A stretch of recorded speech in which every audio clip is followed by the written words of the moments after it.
เออที่นี่เป็นบ่อนป่าซ่าของเขา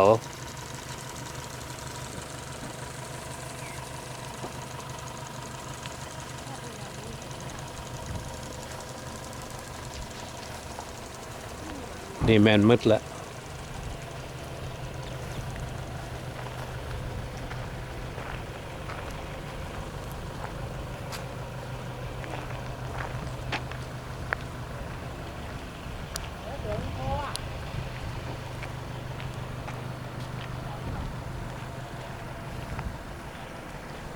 นี่ชื่อบริษัทชื่อเจ้าของ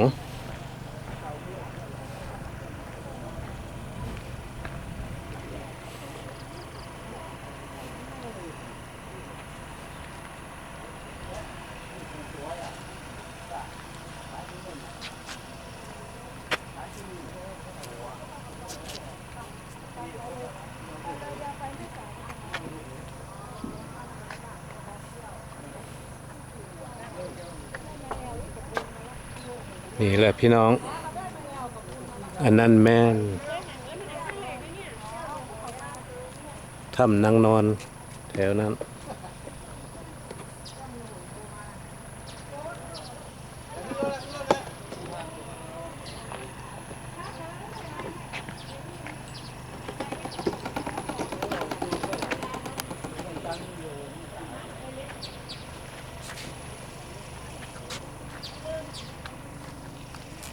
ยืนทันดุตายยืนต้มตายนั่นแหละ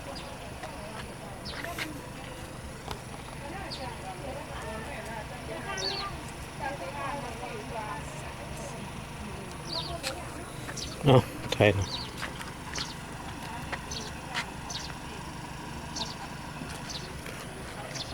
ซีโก้มากันหน่อยปีนามันนี่ใครใส่วะเบียดแฮมมาซื้อ หม้อนี่แสงได้แสงเลย